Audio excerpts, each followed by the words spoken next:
ಕರ್ದ್ಬಿಟ್ಟು ಕೆರದಲ್ಲಿ ಒಡ್ಸ್ಕೊಳ್ಳೋದು ಕೇಳಿದಿರಾ? ಅದ್ರ ಕರ್ಕೊಂಡ್ಬಿಟ್ಟು ತಿಗ ಒಡ್ಸ್ಕೊಳ್ಳೋದು ಯಾರು ಕೇಳಿದಿರಾ? ಕೇಳೋ ಸ್ವಲ್ಪ ವಿಯರ್ಡ್ ಆಗಿದೆ, ಆದ್ರೂ ಹೇಳ್ತೀನಿ.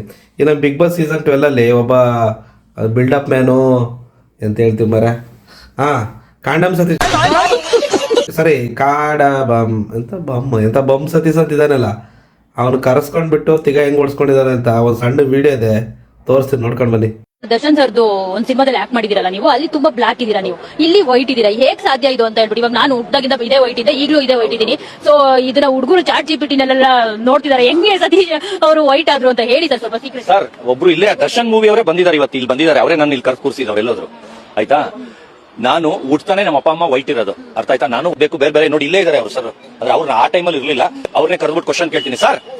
ಸರ್ ಒಂದ್ ಸೆಕೆಂಡ್ ಇದು ಮಾಡ್ಲೇಬೇಕು ನೀವು, ಸರ್ ಬನ್ನಿ ಇಲ್ಲಿ ಸರ್, ಇವಾಗ ಏನೋ ಒಂದು ಕ್ವಶನ್ ಕೇಳ್ತೀವಿ, ಪಟ್ ಅಂತ ಹೇಳ್ಬೇಕು ನೀವು, ಏನು ಮಾಡಬಾರ್ದು ಸರ್.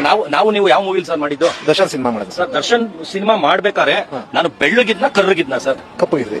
ನನಗಂತೂ ಜೀವನವೇ ಬೇಸರ ಆಗೋಗ್ಬಿಟ್ಟಿದೆ.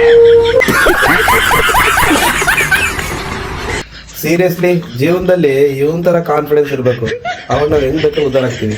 ಮಾತಿತ್ತು ಪುಂಕ್ತಾನೆ ಗುರು, ಹೆಂಗ್ ಸುಳ್ಳು ಹೇಳ್ತಾನೆ ಅಂತ ಹೇಳಿದ್ರೆ ಕಣ್ಣಲ್ಲಿ ಕಣ್ಣಿಟ್ಟು ಸತ್ಯನ ಮೆಟ್ಟ ಹೊಡೆದಂಗೆ ಹೇಳ್ತಾನೆ ಗುರು.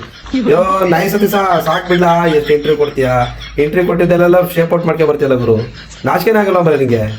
ಎದೆಲ್ ಕಲ್ಲಿತ್ತು ಅಂಗದೆಲ್ಲ ಅಂತದೂ ಇಲ್ಲ.